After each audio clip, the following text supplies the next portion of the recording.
چنانچہ حجاج بن یوسف کے بارے میں آتا ہے کہ طواف کر رہا تھا اور ایک نابینا وہاں بیٹھا دعا مانگ رہا تھا، اے اللہ مجھے بینائی عطا کر دے۔ تو حجاج بن یوسف رکا اور اس نے اس کو ٹھوکر لگائی اور کہا بندے تجھے پتہ ہے میں کون ہوں؟ اس نے کہا نہیں۔ اس نے کہا میں حجاج بن یوسف ہوں۔ اب اس کے بارے میں مشہور تھا کہ یہ بہت ہی زیادہ سخت طبیعت کا بندہ ہے، جو کہہ دیتا ہے نا وہ پورا کر دیتا ہے۔ چنانچہ اس کا نام سن کے اندھا گھبرا گیا کہ آج میرا کس سے واسطہ پڑ گیا۔ تو حجاج بن یوسف نے کہا کہ دیکھ میں طواف کر رہا ہوں، اگر میرا طواف مکمل ہونے تک تیری بینائی ٹھیک نہ ہوئی تو میں نے تیرے قتل کا حکم دے دینا ہے۔ اور اس نے ایک پولیس والا بھی ساتھ کھڑا کر دیا کہ یہ اندھا بھاگنے نہ پائے، اور خود طواف کرنے لگ گیا۔ اب تو جی اندھے کا حال عجیب، آنسو بھی گر رہے ہیں اور کانپ بھی رہا ہے اور دعا مانگ رہے، اللہ پہلے تو بینائی کا سوال تھا، اب تو میری زندگی کا سوال۔ ایسے تڑپ کے اس نے دعا مانگی، کہتے ہیں کہ حجاج بن یوسف جب واپس آیا اللہ نے اس کی بینائی عطا فرما دی تھی۔ تو حجاج بن یوسف نے اسے کہا کہ جیسے تم پہلے بیٹھے دعا مانگ رہے تھے نا، ساری عمر بیت اللہ کے سامنے اس طرح بیٹھ کے دعا مانگتے، تمہاری دعا قبول نہیں ہو سکتی تھی، کیونکہ یہ زبان سے نکل رہی تھی، دل سے نہیں نکل رہی تھی۔ اب جب تمہیں اپنی جان کا خوف ہوا، اب تڑپ کے دل سے دعا مانگی، اور دل سے جو بات نکلتی ہے اثر رکھتی ہے، پر نہیں طاقت پرواز مگر رکھتی ہے۔ تو اس لیے دعا ہمیشہ انسان ایسے مانگے کہ تڑپ کے مانگے، دل سے دعا نکلے، پھر دیکھیں اس کے بعد اللہ رب العزت کی طرف سے کیسے رحمتیں ہوتی ہیں۔ ایک بات ذہن میں رکھنا کہ جو شرفاء ہوتے ہیں نا، سخی لوگ ہوتے ہیں، ان سے اگر کوئی تھوڑا بھی مانگے نا تو وہ اپنے مقام کے مناسب زیادہ دیتے ہیں۔ مثلا اگر کوئی مجھ سے سوال کرے تو ہو سکتا ہے میں اس کو 10 روپے دے دوں، کسی امیر سے سوال کرے وہ 1000 روپے دے دے، کسی وزیر سے بات کرے وہ 10,000 دے دے، ملک کے صدر سے جا کر مانگے تو وہ 1,00,000 روپیہ دے دے، اور اگر سعودی عرب کے بادشاہ سے مانگے تو وہ ملین میں دے دے گا، اس لیے کہ اس کا دین اتنی بڑی۔ تو دنیا کا ہر بندہ اپنی شان کے مطابق دیتا ہے، یہ ذہن میں یاد رکھ لیجئے۔ اللہ تعالیٰ جب قبول فرماتے ہیں تو بندے کو اپنی شان کے مطابق عطا فرما دیتے ہیں،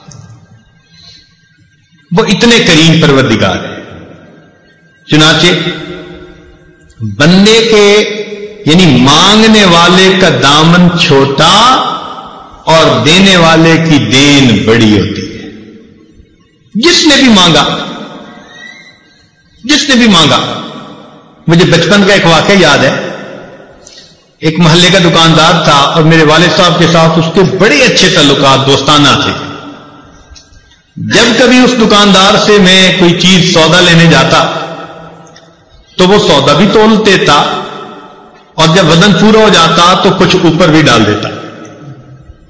تو مجھے یہ بات سمجھ میں نہ آتی، بہت چھوٹی عمر تھی، تو میں نے ایک دفعہ اپنے ابو سے پوچھا کہ وہ تولتا تو ہے اور جب بالکل وزن پورا ہو جاتا ہے وہ کچھ اوپر بھی ڈال دیتا ہے۔ تو ابو نے بتلایا کہ بیٹے یہ اس کی محبت ہے کہ جتنا حق بنتا ہے وہ حق سے زیادہ ہمیں دیتا ہے۔ وہ بچپن کی بات آج یاد آتی ہے کہ اگر ایک انسان کے اندر محبت ہے، اخلاص ہے، تعلق ہے، وہ مانگنے والے کو اس کی مانگ سے زیادہ دیتا ہے، تو اللہ رب العزت تو بڑے کریم ہیں، رحیم ہیں۔ بندہ جب اللہ تعالیٰ سے مانگتا ہے، اللہ تعالیٰ اس کی توقعات سے بھی بڑھ کر اسے عطا فرما دیتا ہے۔ اب اس کی طرح 2-4 مثالیں سن لیجئے۔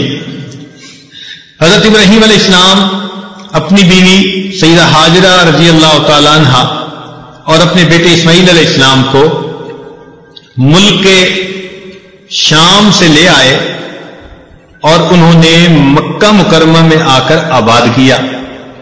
وہاں پر کہیں سبزہ ہی نہیں تھا، نام و نشان ہی نہیں تھا، بالکل بواد غیر ذی زرع، کوئی زراعت کا نام و نشان ہی نہیں تھا۔ جب انہوں نے ان کو وہاں بسایا تو دعا مانگی کہ اے اللہ وارزقہم من الثمرات، ان کو کھانے کے لیے پھل عطا کر دیجئے۔ ہم جیسا کوئی ہوتا تو کھانے کے لیے روٹی پانی مانگتا، مگر انبیاء کی شان بلند ہوتی ہے، فراست بڑی ہوتی ہے، انہوں نے اللہ تعالیٰ سے کھانے کو پھل مانگے۔ اب دیکھیے کہ اللہ تعالیٰ نے ان کی دعا کی قبولیت کا جہاں تذکرہ کیا تو وہاں ارشاد فرمایا یجبا الیہ ثمرات کل شیء، اے میرے پیارے ابراہیم، ہم اس جگہ ہر چیز کے پھل پہنچائیں گے۔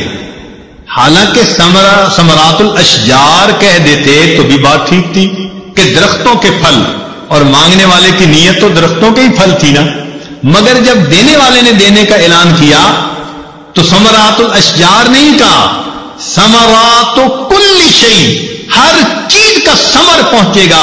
چنانچہ آج آپ دیکھیں کہ کھیتیوں کا ثمر سبزیاں ہیں، درختوں کا ثمر ان کے پھل ہیں، ملوں کا ثمر ان کا پروڈکٹ ہے، کسی کا ثمر کپڑا، کسی کا ثمر چینی، کسی کا ثمر پلاسٹک کی چیزیں۔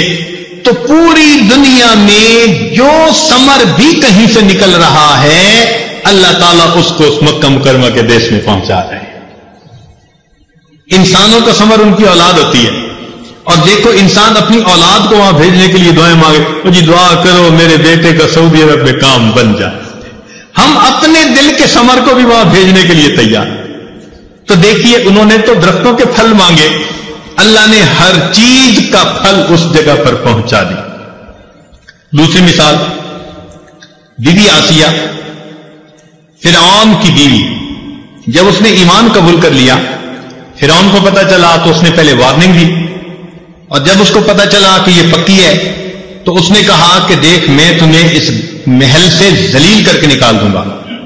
چنانچہ کتابوں میں تفصیل لکھی ہے، اس نے اس کو بہت سخت سزائیں بھی دی اور بہت ہی بے عزت اور ذلیل کر کے گھر سے نکالا۔ عورت کے لیے گھر سے اس کو دھکا دے دیا جانا اس سے بڑی سزا کوئی نہیں ہوتی، اس کو گھر والی کہتے ہیں نا، اور جب گھر والی کو بے گھر کر دیا جائے تو یہ اس کی زندگی کا سب سے بڑا صدمہ ہوتا ہے۔ چنانچہ اس ملکہ وقت کو اس نے اپنے محل سے ذلیل و رسوا کر کے نکال دیا۔ جب اس نے نکالا تو بی بی آسیہ نے اللہ سے دعا مانگی، رب ابن لی عندک بیتا فی الجنہ، اے اللہ مجھے اپنے قرب میں جنت کا گھر عطا کر دیجیے کہ اس جو ہے ظالم نے مجھے دنیا میں تو گھر سے نکال دیا، اے اللہ اس گھر کے بدلے میں جنت میں آپ کے قرب کا گھر چاہتی ہوں۔ اللہ تعالیٰ کو یہ دعا اتنی پسند آئی کہ قرآن مجید میں اس کا تذکرہ کیا۔ لیکن مزے کی بات بتائیں کہ مانگنے والی نے تو فقط گھر مانگا تھا اور دینے والے نے گھر بھی دیا اور گھر والا بھی دے دیا۔ چنانچہ روح المعانی تفسیر میں لکھی ہے کہ جب خدیجہ کبریٰ رضی اللہ عنہا کی وفات ہونے لگی تو نبی علیہ السلام نے فرمایا کہ خدیجہ جب جنت میں جانا تو میری بیویوں کو سلام کہنا۔ تو وہ بڑی حیران، اے اللہ کے نبی صلی اللہ علیہ وسلم، میں دنیا میں آپ کی پہلی بیوی ہوں، جنت میں آپ کی بیویاں کون؟ تو نبی علیہ السلام نے فرمایا کہ اللہ تعالیٰ نے بی بی مریم اور آسیہ کو جنت میں میری بیویوں میں شمار فرما لیا۔ سبحان اللہ، مانگنے والی نے گھر مانگا تھا، دینے والے کی دین کتنی بڑی ہے، اللہ تعالیٰ اس کو اپنے محبوب جیسا خامد عطا فرما دیا۔